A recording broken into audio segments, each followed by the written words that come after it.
My husband was sleeping with my sister in our beach house. The same beach house where we celebrated our 20th anniversary. The same beach house where our kids learned to swim.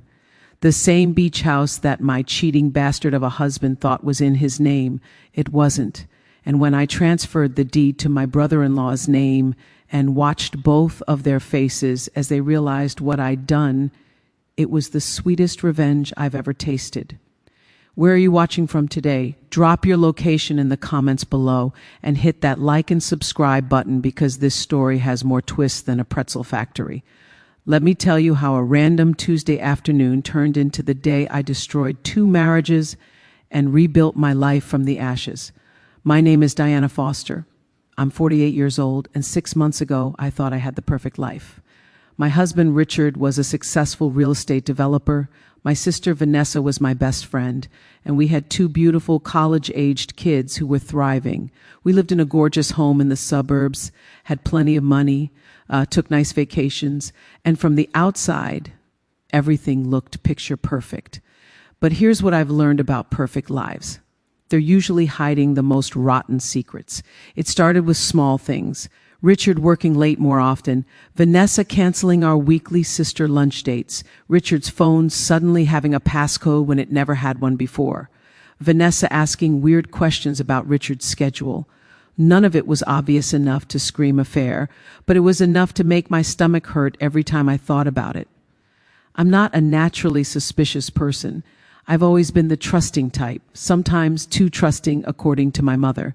But when you've been married for 23 years, you develop an instinct about your husband. You know when something's off, even if you can't quite put your finger on what it is. The beach house had been my parents' property originally. They'd bought it back in 1985 for practically nothing, back when that stretch of coastline was considered too far from the city to be valuable. My father was a dentist and my mother was a teacher, and they'd saved for years to afford that little 2-bedroom cottage on the beach. It was their retirement dream. When my father died suddenly of a heart attack at 62, my mother was devastated. She couldn't bear to go to the beach house anymore because everything there reminded her of him. So she signed it over to me, her oldest daughter, with the understanding that it would stay in the family. That was 15 years ago, and Richard and I had spent a fortune renovating it. We'd added a second story, upgraded the kitchen, put in new bathrooms, built a deck overlooking the ocean. We'd turned that little cottage into $1 million property. Richard always talked about the beach house like it was his personal achievement. Our beach house, he'd say to his business associates. I put a lot of work into that place. He'd conveniently forget to mention that he didn't own it, that the deed was in my name only, that it had been my inheritance from my parents, but I never corrected him because I thought we were a team. What's mine is yours, what's yours is mine, all that marriage stuff. I was an idiot. The first real evidence came on a Tuesday in March. I'd taken the day off work because I had a dentist appointment, and afterward I decided to surprise Richard with lunch at his office. I picked up sandwiches from his favorite deli and drove to his building in downtown. His assistant, Kelly, looked startled when I walked in. "Oh, Mrs. Foster, I didn't know you were coming by," she said, and there was something in her voice that made my antenna go up. "Is Richard here?" I asked. "I brought lunch." Kelly glanced at Richard's closed office door. He's in a meeting. I'm not sure how long it'll take." "That's okay, I can wait," I said pleasantly, sitting down in the reception area. Kelly looked genuinely uncomfortable now. She kept glancing between me and Richard's door, like she was trying to solve a complex math problem. After about 5 minutes, she got up and knocked quietly on Richard's door. I couldn't hear what she said, but I heard Richard's response loud and clear. "Tell her I'll be out in a minute." Her, not Diana, not my wife, just her, like I was some inconvenient client instead of his spouse of over 2 decades.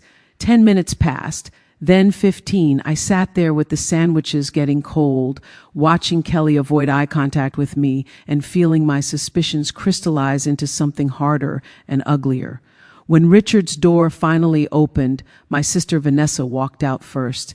She was adjusting her blouse, and her hair was messier than it had been that morning when I'd seen her at Mom's house for coffee.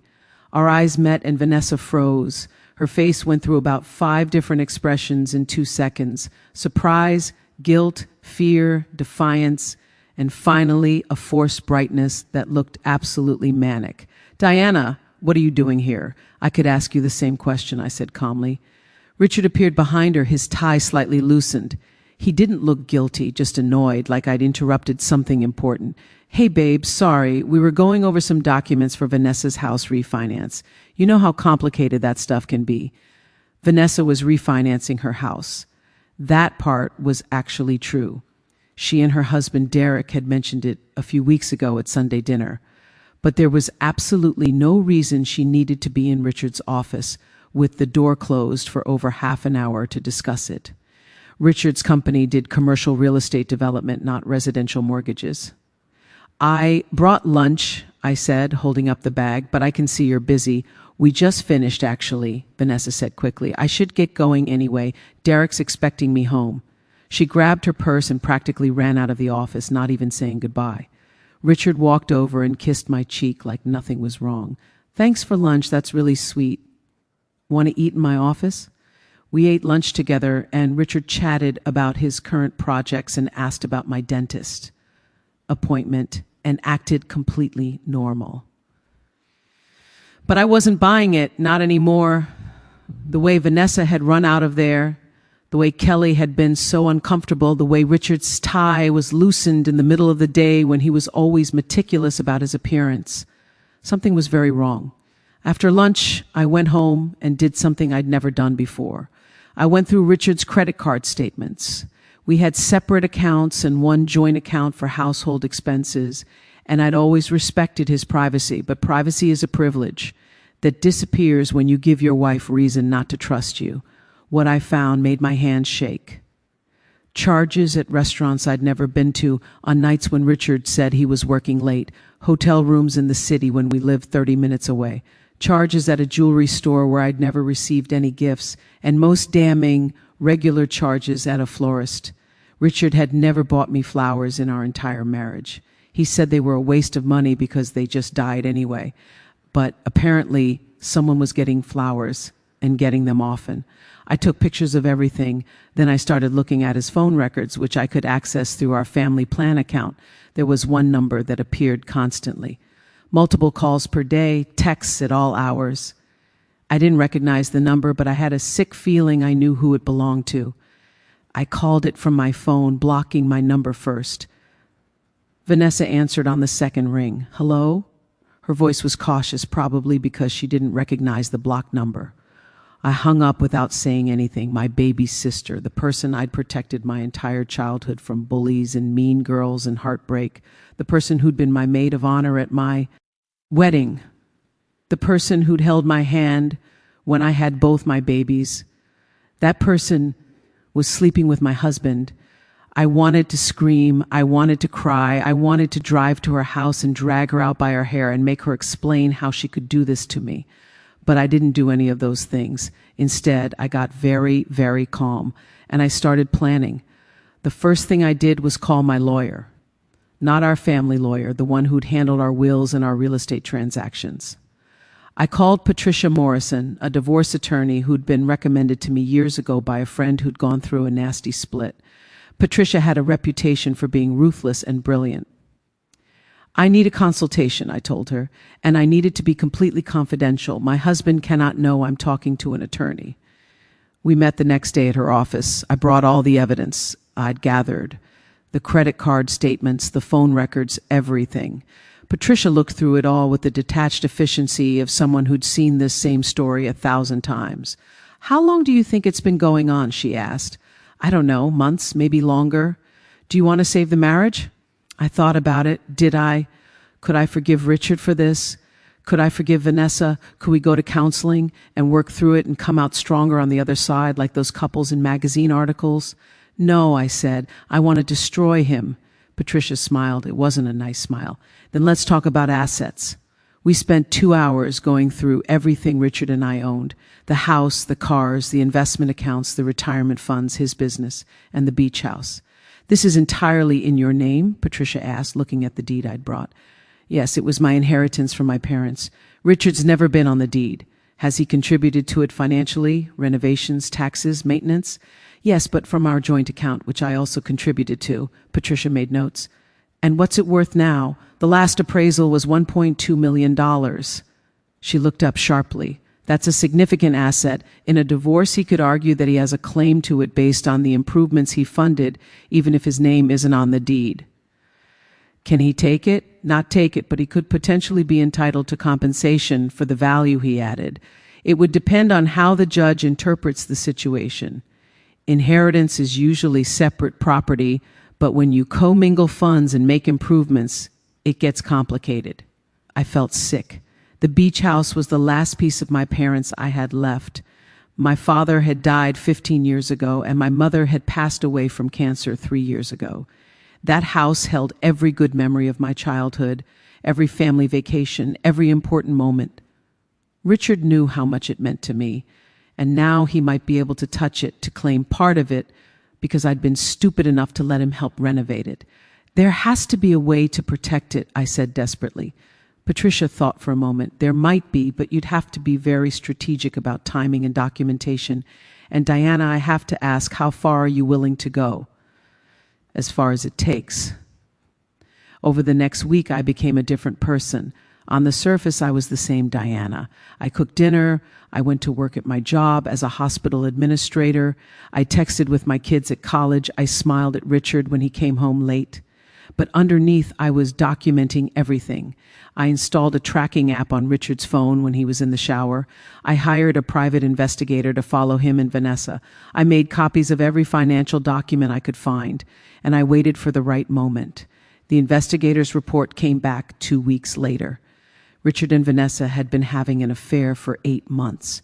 They'd started right after last year's 4th of July party at the beach house, actually. Apparently, they'd had too much to drink, and one thing led to another.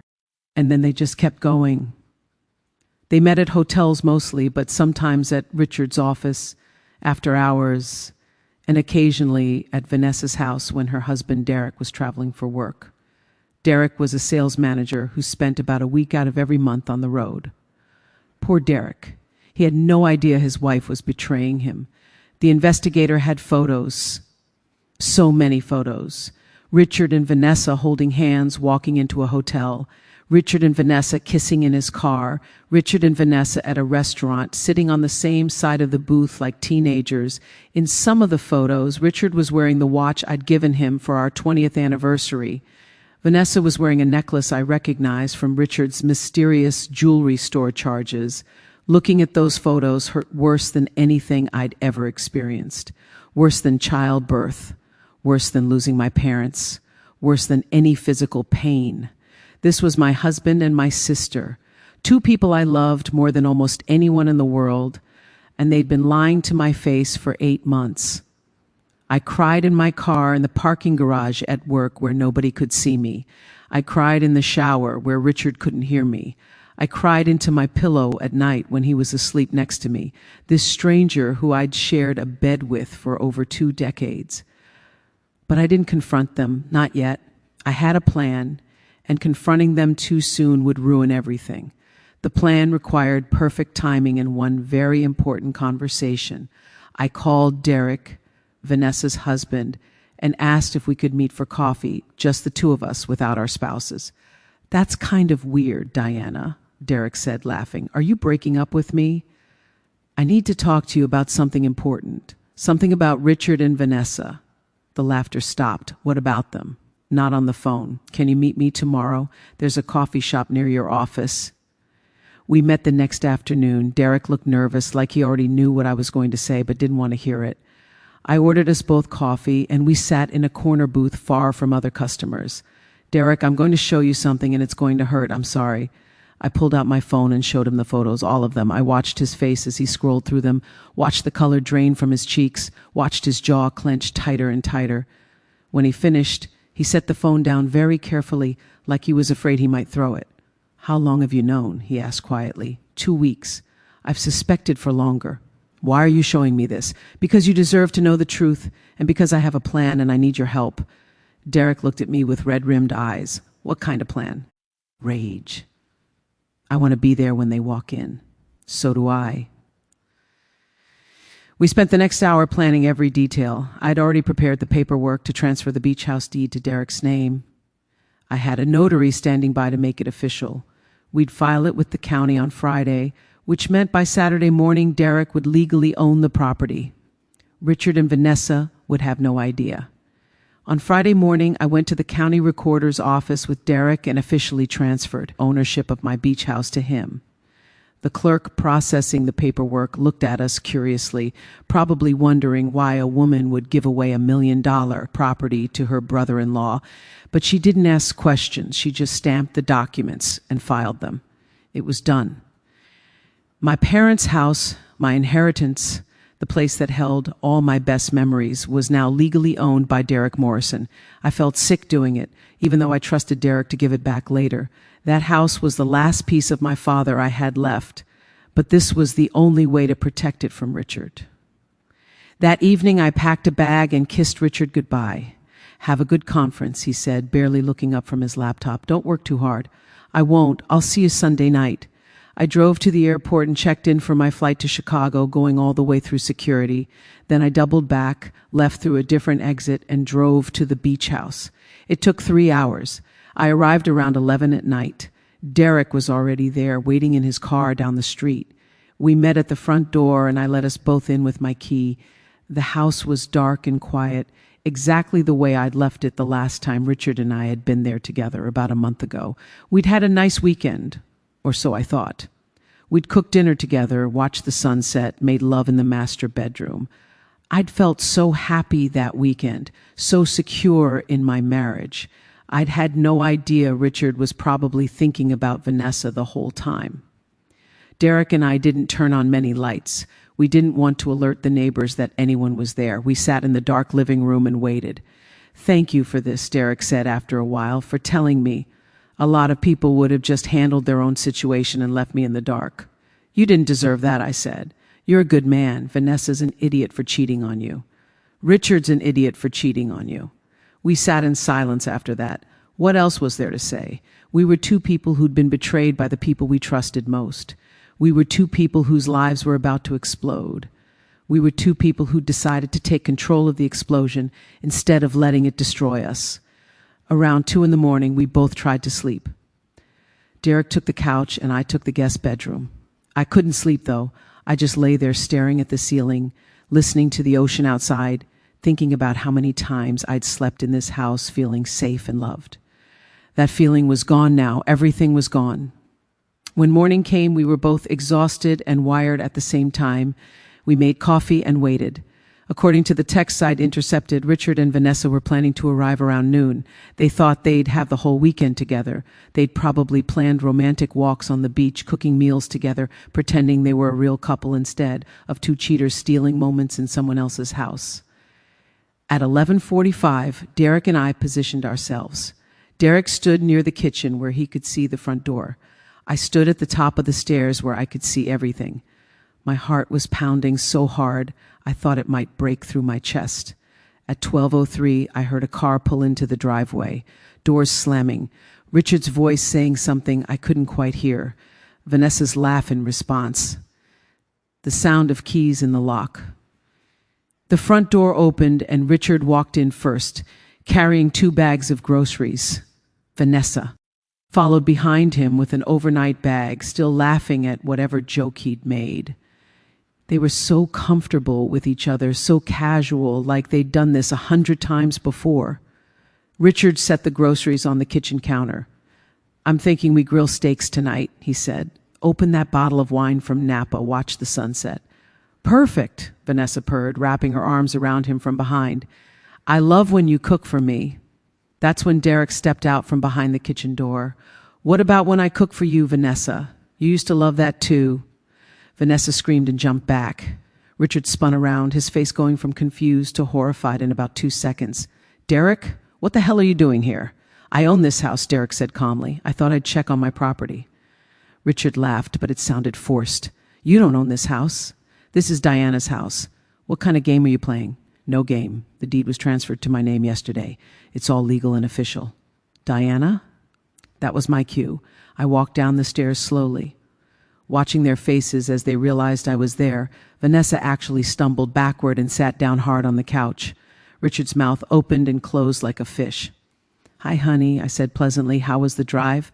"Diana, I can explain," Richard started, but I held up my hand. "Please don't. I've heard enough lies from you to last a lifetime." Vanessa found her voice. "You don't understand. This isn't what it looks like." I walked over to her, my baby sister, and looked down at her sitting on my couch in my beach house, where she'd planned to spend the weekend screwing my husband. "Really? Because it looks like you've been having an affair with Richard for 8 months. It looks like you've been meeting in hotels and restaurants, in his office, in your house when Derek's out of town. It looks like Richard's been buying you jewelry and flowers with money from our joint account. It looks like you're both cheating, lying pieces of garbage who deserve each other." Vanessa's eyes filled with tears. "Diana, I'm sorry. We never meant for it to happen. It just did. We fell in love." "You fell in love," I repeated. "How romantic. Did you fall in love before or after you decided to betray everyone who trusted you?" Richard was looking around the house like he was trying to figure out his next move. "Diana, let's talk about this rationally. Yes, Vanessa and I have been seeing each other. Yes, we should have told you sooner. But you can't just give away our beach house out of spite. That's not legal." "Our beach house?" I laughed, and it came out bitter and sharp. "Richard, this was never our beach house. This was my beach house. My parents bought it. My mother gave it to me. Your name was never on the deed. But I paid for the renovations. I paid the property taxes. I maintained this place for 15 years. You paid from our joint account, which I also contributed to, and guess what? I have documentation of every penny I put into that account. My lawyer thinks I have a very strong case that you have zero claim to this property." Richard's face was turning red now. "You can't do this." "I already did. As of yesterday morning, Derek owns this house. You're trespassing, so is Vanessa. And if you don't leave right now, we'll call the police and have you removed." Derek pulled out his phone. "Should I call now, or do you need a minute to process?" Vanessa was crying harder now, mascara running down her face. "Diana, please, I know I messed up. I know I hurt you, but don't do this. Don't take away everything." "Take away everything?" My voice rose. "You tried to take away everything from me. You tried to take my husband, my family, my dignity. You thought you were so clever, sneaking around behind my back. Did you two laugh about me? Did you talk about how stupid I was for not noticing?" "We never talked about you," Vanessa whispered. "That's even worse," I screamed. "I'm your sis." "Tear. I'm not some stranger you can just erase from your mind when it's convenient. I changed your diapers. I taught you to ride a bike. I helped you with your homework. I was there when Mom died, holding your hand while you cried. And this is how you repay me?" Richard tried a different approach. "Diana, I know you're hurt. I understand. But think about the kids. Emma and Jake don't need to see their parents going through a nasty divorce. We can work this out. Go to counseling. Start over." "The kids," I said slowly. "You want to talk about our kids? Emma called me last week crying because she's stressed about finals. Did you know that? Did you even talk to her, or were you too busy planning your next hookup with my sister?" Richard didn't answer. "Jake got accepted into that summer internship program he applied for. Did you know that?" "I do, because I'm the one he called to tell. I'm the one who's been parenting our children while you've been playing house with Vanessa." Derek spoke up. "Vanessa, we need to go now."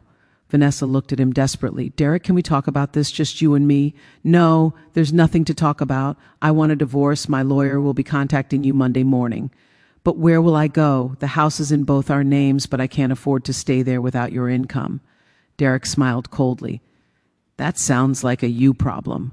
Richard grabbed his groceries. "This isn't over, Diana. You can't just steal my property and expect to get away with it." "Your property?" I pulled out my phone and showed him the deed transfer document. "Show me where your name appears on any legal paperwork related to this house. Show me one document that gives you any ownership rights." He couldn't, because there weren't any. The house had always been mine, and now it was Derek's, and Richard had absolutely no legal claim to any of it. "You're going to regret this," Richard said. "I have lawyers too, good ones. We'll see what a judge has to say about you giving away marital assets." "Go ahead and try," I said. "My lawyer is Patricia Morrison. Maybe you've heard of her. She has a 92% success rate in divorce cases. She's already reviewed everything, and she's confident we have an airtight case. This house was my inheritance. You never had any ownership rights. The improvements you funded don't change that fundamental fact. Vanessa stood up slowly, her legs shaking. Diana, I know you hate me right now. I know I don't deserve your forgiveness. But we're sisters. We're family. Doesn't that mean anything to you? I looked at my baby sister, the person I'd protected and loved my entire life, and felt absolutely nothing. You stopped being my sister the day you decided to sleep with my husband. Family doesn't do what you did. People make mistakes, Vanessa said desperately. You've made mistakes too. Remember when you forgot my birthday that one year? Remember when you didn't come to my college graduation because you had the flu? I forgave you for those things. I actually laughed out loud. Are you seriously comparing me missing your graduation because I had 103-degree fever to you having an 8-month affair with my husband? Vanessa, you need therapy if you think those things are equivalent. Derek was at the door now, holding it open. Richard, Vanessa, you need to leave. You're trespassing on my property. Richard walked to the door but stopped next to me. He leaned in close and said quietly, You're going to be alone for the rest of your life. No man is going to want a bitter, vindictive woman like you. At least Vanessa knows how to make a man feel appreciated. I smiled sweetly at him. And you're going to be broke, because when I'm done with you in divorce court, you're going to wish you just stayed faithful. Have a nice drive home, honey. They left. Derek and I stood at the window and watched them get in Richard's car and drive away. Vanessa was crying. Richard was yelling babely at her, probably blaming her for the whole situation, even though he was equally responsible. When they were gone, Derek and I looked at each other and both started laughing. Not happy laughter, but the kind of slightly hysterical laughter that comes when you've been running on adrenaline and rage for so long that you don't know what else to do. We did it, Derek said. We really did it. We did. I sat down on the couch, suddenly exhausted. What happens now? Now we file for divorce and take them for everything they're worth. Over the next few weeks, everything happened fast. I filed for divorce the following Monday. Patricia Morrison went after Richard like a shark smelling blood in the water. She subpoenaed his financial records, his phone records, his email accounts. She documented every charge on his credit cards related to the affair. She calculated how much money he'd spent on Vanessa from our joint account and demanded reimbursement. She found out that Richard had been planning to leave me eventually and had been secretly moving money into accounts I didn't know about. Not a lot, but enough to show that he'd been planning his exit strategy. That didn't play well with the judge. Derek filed for divorce from Vanessa the same week. His lawyer was almost as aggressive as Patricia. They went after Vanessa's shopping addiction, documented her spending habits, showed that she'd been racking up debt that Derek knew nothing about. Turns out my sister had about $40,000 in credit card debt from designer clothes and handbags and shoes. Derek had been paying the minimum payments every month without realizing how much she actually owed. Richard tried to fight for the beach house. His lawyer argued that he'd contributed substantially to the property value through renovations and maintenance. Patricia counter-argued that it was inheritance property that had always been in my name only, and that Richard had no documents showing he'd ever been promised ownership. She showed that I'd contributed equally to our joint account that funded the improvements. She brought in my mother's will and the original deed transfer to prove this was family property meant to stay with me. The judge sided with me. Richard got nothing from the beach house. In fact, the judge was so annoyed with Richard's attempt to claim inheritance property that she gave me a more favorable split of our other assets, too. I got the house we'd lived in together, which was paid off. Richard got to keep his business, but had to pay me half its value. I got most of our investment accounts. He got his retirement account, but had to split it with me. By the time everything was divided, I came out significantly ahead. Vanessa's divorce was messier. She tried to claim that Derek had been emotionally distant, and that's why she'd strayed. She tried to say the affair with Richard was a cry for help. She tried to paint herself as the victim. It didn't work. Derek's lawyer showed the text messages between Vanessa and Richard. They were graphic and explicit and left absolutely no doubt about what had been going on. They also showed that Vanessa had been the pursuer in the relationship, not Richard. She'd been the one who initiated things at that 4th of July party. She'd been the one who kept pushing for them to spend more time together. Richard had been a willing participant, absolutely, but Vanessa had been the driving force. That detail hurt more than I expected. My sister had actively pursued my husband. This wasn't a one-time drunk mistake that spiraled out of control. This was calculated and intentional. The divorce was final 4 months after I caught them at the beach house. I got almost everything I wanted. Derek got a fair settlement from Vanessa too, though there wasn't as much to split since she'd racked up so much debt. The day after my divorce was finalized, Derek and I met at a lawyer's office to transfer the beach house back to my name. He signed the paperwork without hesitation. "Thank you," I said, "for everything, for helping me protect it." "Thank you for telling me the truth," Derek said. "I could have wasted years more on someone who didn't value me." "What are you going to do now?" "I'm moving to Austin. Got a job offer there. Better pay, fresh start." "What about you?" I thought about it. "I'm going to renovate the beach house again. Different style this time. Make it mine, not Richard's vision of what it should be. Maybe I'll rent it out sometimes. Maybe I'll just use it for myself. I haven't decided yet." "You deserve good things, Diana. I hope you find them." Derek moved to Austin a month later. We still text occasionally, checking in on each other, comparing notes on how our cheating ex-spouses are doing. Apparently, Richard and Vanessa tried to make their relationship work after the divorces. They lasted about 6 weeks before breaking up. Turns out their connection wasn't quite as strong when they weren't sneaking around and getting the thrill of forbidden romance. Richard's business took a hit because word got around about what he'd done. A lot of his clients were family men who didn't appreciate his infidelity. He lost several major contracts. Last I heard, he was struggling financially and had to downsize his office. Vanessa moved in with our mother's younger sister, our Aunt Carol, who lived in a small apartment across town.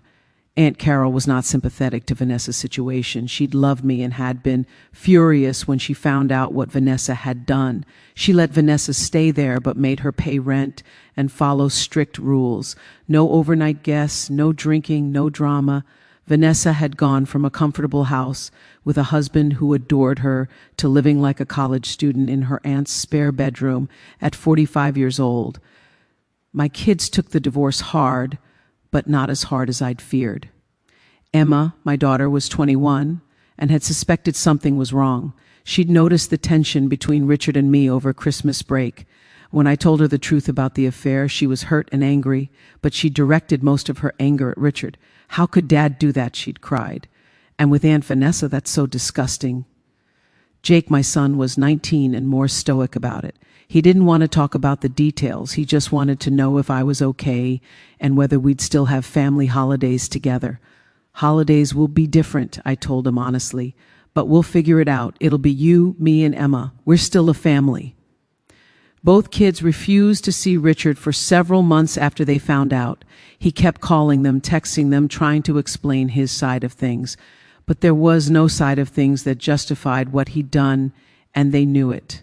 Eventually, Emma started seeing him again occasionally, mostly out of obligation. Jake still refused. My relationship with Vanessa was completely severed. She tried to reach out a few times in the months after the divorce. She sent long emails explaining how sorry she was, how she never meant to hurt me, how she'd been in a dark place and made terrible decisions. I deleted them without reading past the first few lines. She showed up at my house once, crying and begging to talk.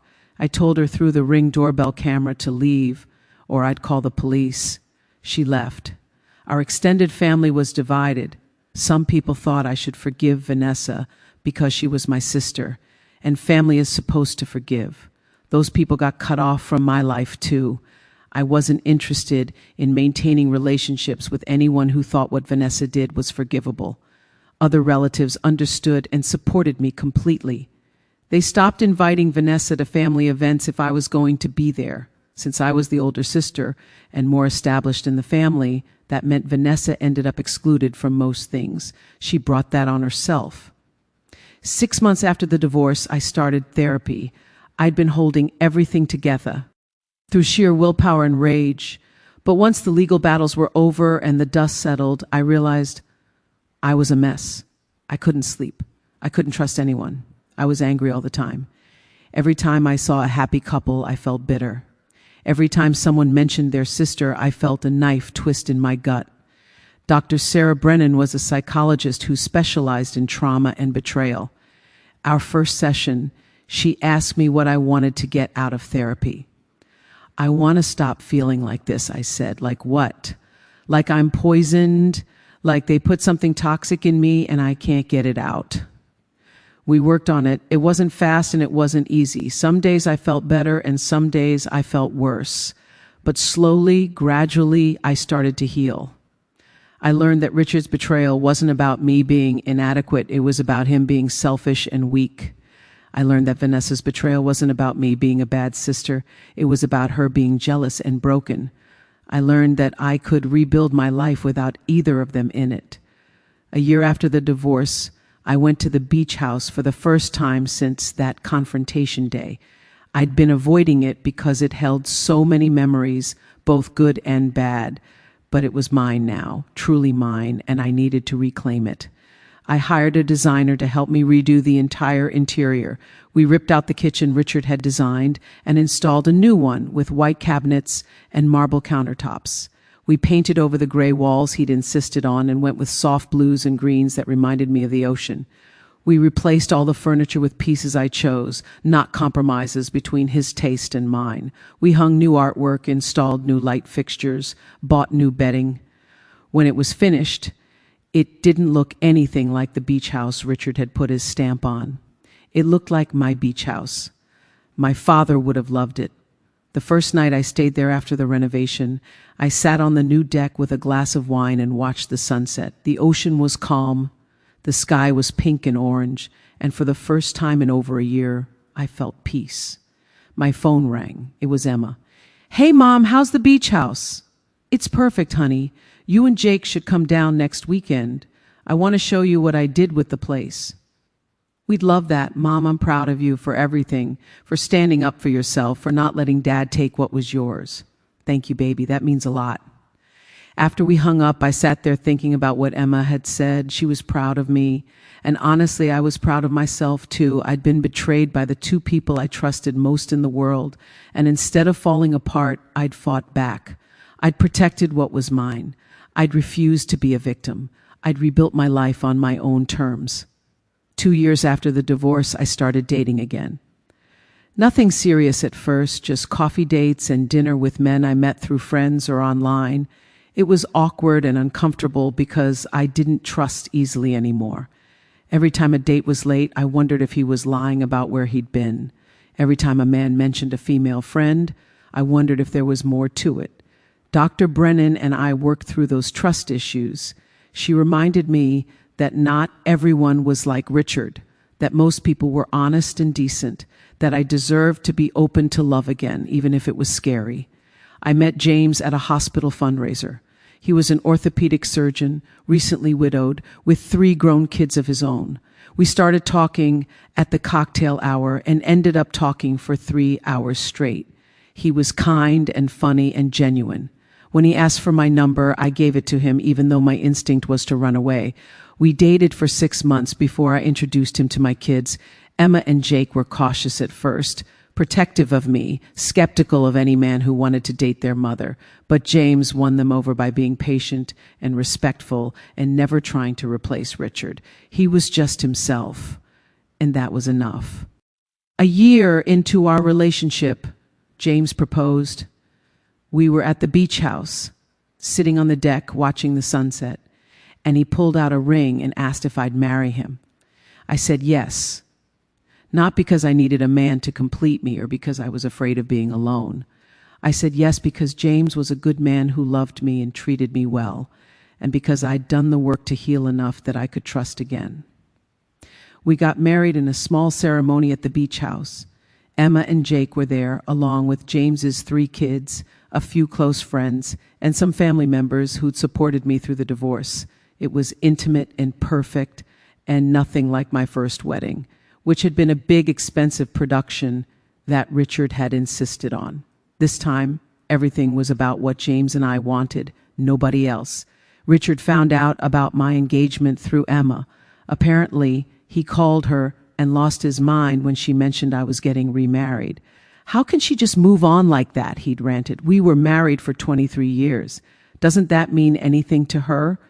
Emma told him that he'd destroyed those 23 years when he chose to have an affair, and that I had every right to find happiness with someone who actually valued me. Richard tried to show up at the wedding. James's son, Michael, who was 6'4" and built like a linebacker, politely but firmly escorted him off the property before I even knew he was there. I found out about it later and was grateful I'd been spared that drama on my wedding day. Vanessa sent a card, just a card, no gift, with a note inside that said, "I hope you find the happiness you deserve. I'm sorry for everything. Love, V." I threw it away without responding. Some bridges once burned can never be rebuilt. James and I settled into married life easily. He had his own house but spent most of his time at mine because it was closer to the hospital where he worked. We talked about selling one of the houses and buying something new together, but we decided to wait. We were both in our 50s and had been independent for so long that we needed to figure out how to blend our lives slowly. The beach house became our retreat. We'd go down there on long weekends, just the two of us, and disconnect from everything. No work, no phones, no stress, just the ocean and each other. James had never been married to someone who betrayed him, so he didn't fully understand the depth of my trust issues at first. But he learned. When he had to work late, he'd text me with updates. When a female colleague called, he'd put it on speaker if I was in the room. He never made me feel crazy for needing that reassurance. He understood that my trauma wasn't about him, but he could still help me heal from it. 3 years after my divorce from Richard, I ran into Vanessa at a grocery store. I saw her first, standing in the produce section looking older and tired. Her hair had more gray in it than I remembered. She'd gained weight. She was wearing sweatpants and an old t-shirt, nothing like the put-together image she used to maintain. I could have left. I could have gone to a different section of the store and avoided her completely, but something made me walk over to her. "Vanessa." She turned and her eyes went wide. "Diana, hi, I didn't know you shopped here. I don't usually. I'm staying at the beach house this weekend and needed groceries." An awkward silence stretched between us. Finally, Vanessa said, "You look good, really good." "Thank you." "I heard you got remarried. Congratulations." "Thank you," I said again. Another silence. Then Vanessa's eyes filled with tears. "Diana, I know you probably don't want to hear this, but I need to say it anyway.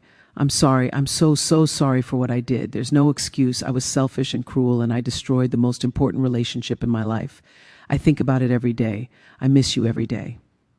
I looked at my baby sister, this person I'd once loved more than almost anyone, and felt something shift inside me.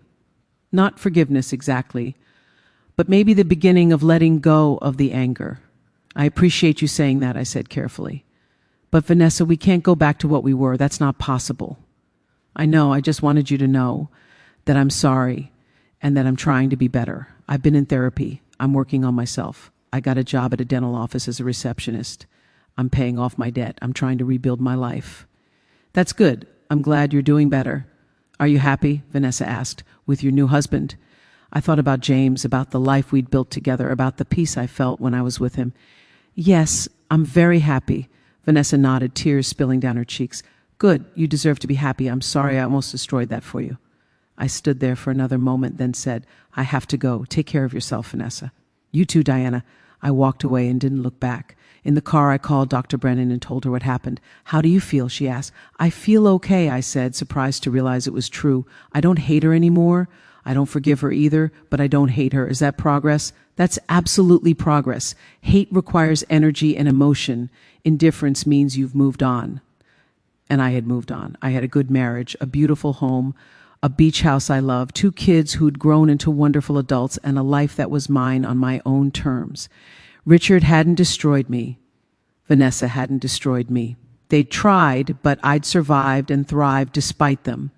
4 years after the divorce, Richard had a heart attack. Emma called me from the hospital, panicked. "Mom, it's Dad. He's in the ICU. Can you come?" I was at a work event, but I left immediately and drove to the hospital, not because I still loved Richard or felt anything for him romantically, but because he was the father of my children and they needed support. Emma and Jake were in the waiting room, both pale and scared.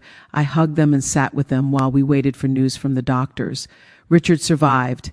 It was a mild heart attack, and the doctor said with lifestyle changes and medication, he should be fine. But it was a wake-up call. When he was discharged a few days later, Emma asked if I'd go with her to help get him settled at his apartment. I agreed, mostly for her sake. Richard's apartment was small and sad, nothing like the beautiful home we'd shared or the life he'd thought he'd have with Vanessa. He looked small, too, sitting on his couch in sweatpants, suddenly looking every bit of his 55 years. "Thank you for coming," he said quietly. "Emma was worried I came for her." He nodded. "I deserve that." We were quiet for a moment while Emma puttered around in his kitchen, making him tea. Then Richard said, "I messed up my whole life, didn't I?" I looked at him, this man I'd spent over 2 decades with, and felt something like pity. "Yes, you did. I think about it all the time, what I threw away. You, the kids, the house, the beach house, everything. For what?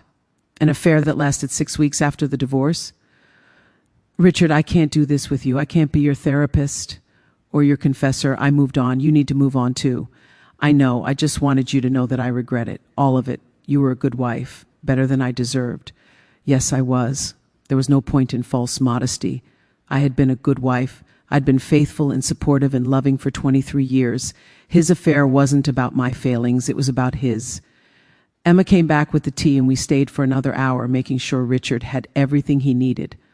Then we left. In the car, Emma asked, "Are you okay, Mom? That must have been hard, seeing Dad like that." Honestly, I feel nothing. Not anger, not sadness, not satisfaction at seeing him brought low, just nothing. He's a stranger who happens to share history with me. That's kind of sad, Ma. But it's also healthy. He doesn't get to take up space in my emotions anymore. That conversation with Richard was the last real one we ever had. He recovered from his heart attack and went back to work. We'd see each other occasionally at events for Emma or Jake, graduations and birthdays, and eventually weddings. We were polite but distant, like acquaintances forced to share space, rather than people who'd once promised to love each other forever. 5 years after the divorce, Jake got engaged to a wonderful woman named Michelle. They'd met in grad school and had been dating for 3 years. Jake asked if they could have the wedding at the beach house, and I was thrilled. We planned everything carefully. The ceremony would be on the beach at sunset, the reception on the deck and lawn. We hired caterers and a DJ and a photographer. Emma helped coordinate all the details. It was going to be beautiful. 2 weeks before the wedding, Jake called me. "Mom, I need to talk to you about something uncomfortable." "What's wrong?" "Dad asked if he could bring a date to the wedding." My stomach dropped. "A date?" "Yeah, he's been seeing someone for a few months. He says it's getting serious and he wants her to meet the family." "Who is it?" "I don't know. He wouldn't tell me. But Mom, you should know that Michelle's family is pretty traditional. If Dad brings some random woman to the wedding, it might create drama." "Jake, it's your wedding. You get to decide who comes and who doesn't. If you don't want your dad to bring a date, tell him no." "But he's my dad. I can't not invite him. And if I say he can come but not bring a date, he'll be hurt." I took a deep breath. "Honey, here's what I've learned. You can't protect everyone's feelings all the time. Someone is going to be uncomfortable at your wedding no matter what. The question is, who do you want to prioritize? Your father's new girlfriend or the overall harmony of your wedding day?" Jake was quiet for a moment. When you put it that way, the answer is pretty obvious. He called Richard back and told him no date. Richard could come alone or not come at all. Richard chose to come alone, but he wasn't happy about it. The day of Jake's wedding was perfect. The weather was beautiful, the ceremony was touching, and Jake and Michelle looked radiantly happy. Emma gave a hilarious maid of honor speech. James gave a short but heartfelt toast about blended families and new beginnings. Richard sat at a table with some of Jake's friends and left early. Right after dinner, he looked miserable the whole time, but that wasn't my problem. This was Jake's day, not Richard's. After the wedding, during cleanup, Emma pulled me aside. "Mom, I need to tell you something, and I need you not to freak out." "That's not a promising start." "Dad's girlfriend, the one he wanted to bring to the wedding? What about her?" "It's someone we know, someone from the family." My blood ran cold. "Please tell me it's not Vanessa again." "No, not Vanessa, it's Cousin Lauren." Cousin Lauren, my second cousin on my father's side. She was 15 years younger than Richard, divorced, with 2 young kids. I'd always liked Lauren. We weren't close, but she was sweet and kind, and apparently she'd been dating my ex-husband. "How long have you known?" I asked Emma. "About a month. Dad swore me to secrecy. He knew you'd be upset." "I'm not upset," I said, surprised to realize it was true. "I'm just tired. I'm tired of Richard constantly making things complicated. First Vanessa, now Lauren. Why can't he just date someone who isn't connected to our family?" "Because then he couldn't keep inserting himself into your life," James said, appearing beside me. He'd obviously overheard the conversation. "That's what this is about. He can't let go." James was probably right. Richard had a pattern of dating women who were somehow connected to me. It was his way of staying relevant in my world, of forcing me to think about him and deal with him. "Well, he can date whoever he wants," I said firmly. "Lauren's an adult. She can make her own choices. But I'm done letting Richard's drama affect my peace." And I meant it. Over the next few years, Richard dated Lauren for a while, then they broke up. Then he dated someone else from our extended social circle, then someone else. None of the relationships lasted. Meanwhile, James and I were thriving. We'd sold his house and mine and bought a new place together, a beautiful home with a big yard and plenty of space for when the kids visited. James retired from his surgical practice and started teaching at the medical school. I cut back to part-time at the hospital so we could travel more. We went to Italy, to Greece, to Costa Rica, to all the places James and I had dreamed about but never had time for when we were younger and busier. The beach house remained my sanctuary. We'd upgraded it again, adding solar panels and a new deck and a hot tub. Emma and her boyfriend used it sometimes. Jake and Michelle went there for weekend getaways. It was exactly what my parents had intended when they bought it all those years ago. A place for family to gather and make memories. 8 years after my divorce, I got a message on Facebook from Derek. We'd lost touch over the years, just occasionally liking each other's posts but not really talking. His message said, "Diana, I wanted you to know that I'm getting remarried. Her name is Patricia, and she's wonderful. I never thought I'd trust anyone again after Vanessa, but Patricia changed that. I hope you're well and that life has been good to you. Thank you again for everything you did all those years ago. You helped me see that I deserve better, and now I have it."